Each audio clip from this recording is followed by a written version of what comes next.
गर्गाचार्य महाराज आए, नंद बाबा ने उनको प्रणाम करके कहा, हे आचार्य जी, है गर्गाचार्य जी बैठे, सुंदर आसन दिया है। बाबा ने कहा, हे महाराज, आप जानते हो मुझे दो दो पुत्रों की प्राप्ति हुई है। गर्गाचार्य जी तो बड़े प्रसन्न हुए। अरे नंद बाबा, आपको आपकी तपस्या सफल हो गई, आपका ये त्याग सफल हो गया। और नंद बाबा एक बात बताओ, आपके उन बच्चों का नाम क्या है? नंद बाबा ने तो शीश पकड़ लिया, महाराज नाम रखना तो भूल गए, क्योंकि जब से लाला का जन्म हुआ इतना आनंद है, इतना उत्सव है कि नाम रखना तो याद ही नहीं रहा। पर कोई बात, कोई बात, अब आप आ गए हो, अब आप आ गए हो तो आप नामकरण कर दो, उसमें कौन सी बड़ी बात है। नंद बाबा, आप जानते हो यदुनाम महा आचार्य, मैं तो यदुवंशियों का आचार्य हूँ। मैं अगर आपके बालक का नामकरण संस्कार करूंगा, जब से देवकी का वो 8वां गर्भ कन्या के रूप में आकाश मार्ग से चला गया, तब से कंस की बुद्धि बिगड़ गई। और यदि मैंने तुम्हारे पुत्र का नामकरण कर दिया, वो तो समझेगा यही देवकी का पुत्र है, मारने आ जाएगा, और बेमतलब में तुम्हारा छोटा सा बालक कष्ट में जाएगा। इसका ये मेरे बस की बात है। गर्गाचार्य जानते नहीं है, आज मैं जिसका नामकरण करूंगा ना, वही कंस का काल है। नंद बाबा ने कहा, महाराज इसमें कौन सी बात हो गई है? आप यही तो चाहते हैं ना कि कंस को पता न लगे, तो आप चिंता न करियो, किसी गोष्ठ में जाकर आप एकांत से मेरे बालक का नामकरण कर दो, किसी को पता नहीं लगे, क्योंकि मैं किसी को नहीं बुलाऊंगा। यहाँ तो जब से बालक का जन्म हुआ है, रोज कोई न कोई उत्सव हो रहा है, आज नहीं मनाएंगे।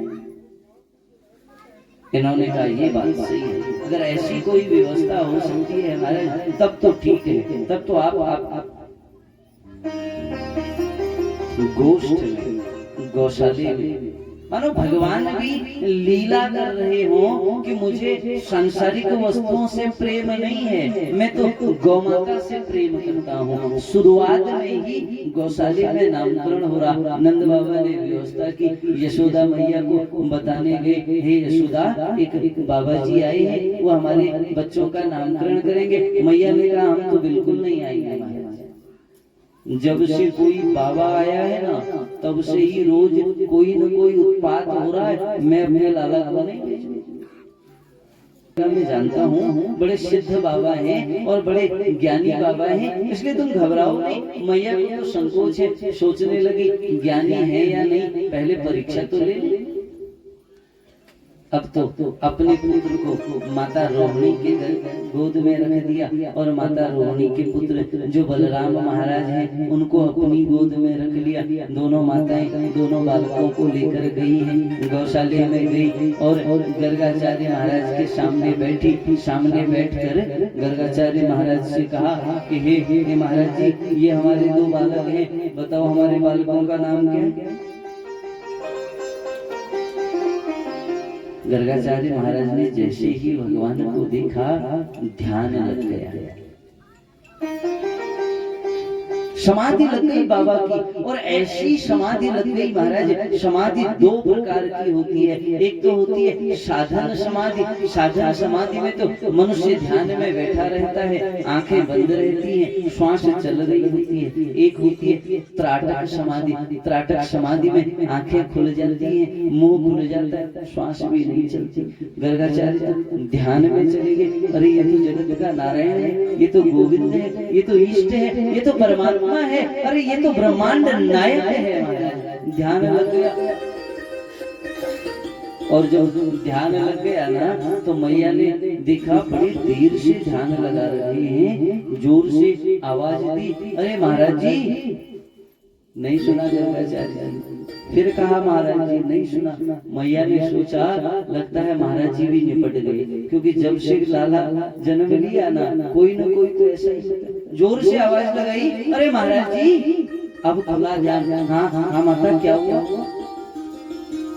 महाराज एक बात बताओ, मेरे बालकों का नाम इतना कठिन है क्या जो ध्यान में चले? और फिर ये बताओ, ये मेरी गोद में जो मेरा बालक है, इस बालक का नाम क्या होगा? नाम तो बताओ ना।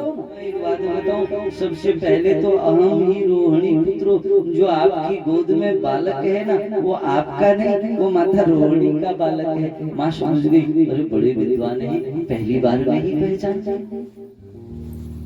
और अब मैं आपको क्या बताऊं, रम्यन सुहृदो गुण है, जो आपका ये बालक है ना, बड़ा गुणवान होगा, बड़ा बड़ा विद्वान होगा महाराज। आख्यास्ते राम इति, वैसे तो इसका नाम राम होना चाहिए था, ये राम नाम का होगा, परंतु बलाधिक्यात बलम विदुः, इसकी बल की अधिकता होगी, खूब बल इसके शरीर में होगा, इसलिए नाम पड़ जाएगा बलराम। बोलिए बलराम भगवान की जय हो। मैया ने हिसाब लगाया, पंडित जी तो बड़े विद्वान हैं, पहली बार में ही पहचान गए, इसलिए कहा, हे प्रभु, हे महाराज जी, अब ये मेरे बालक का भी नाम बताओ ना, इसका नाम क्या है? मैं तुम्हारे इस बालक का क्या नाम रखूं? इसको कोई नारायण कहता है, कोई केशव कहता है, कोई माधव कहता है, कोई गोविंद कहता है, कभी ये श्वेत वर्ण में जन्म लेता है, कभी ये लाल रक्त वर्ण में जन्म लेता है, कभी ये पीत वर्ण में जन्म लेता है, इस बार काले वर्ण में जन्म लिया है।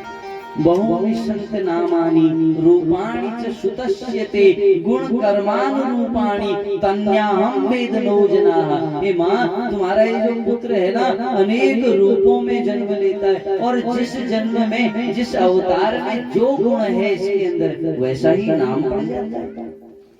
इस बार काले स्वरूप में जन्म लिया है, इसलिए नाम होगा कृष्ण महाराज। कर्षयेति इति कृष्ण, एक तो जो सबको आकर्षित कर ले वही कृष्ण है। मैया ने कहा, महाराज जी इतनी देर से ध्यान लगाया और ऐसा टेढ़ा नाम खोजा, बताओ। ये जो नाम बताया तुमने कृष्ण, इसको बोलने में तो मेरी जीभ ही नहीं पलटती है, मैं तो इसको कनुआ कहूंगी। बाबा जी ने कहा, माँ मैंने कहा ना आपको, इसका जो नाम रख दो ये उस नाम से प्रसिद्ध है, आप जिस नाम से इनको जानना चाहो उस नाम से इनको बुला सकते हैं।